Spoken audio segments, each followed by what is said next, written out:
अब गिर जा रहा गिलास ना, तभी तो मैंने गोल्डिंग जमल ले ले ले ले ले ले।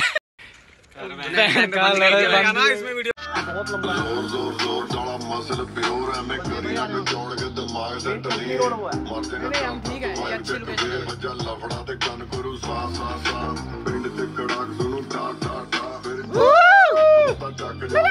वो मीटर नहीं भजन आगे थक जाएगा। मिनट में ही चलो भी छुट्टी मार रहा हूँ मैं।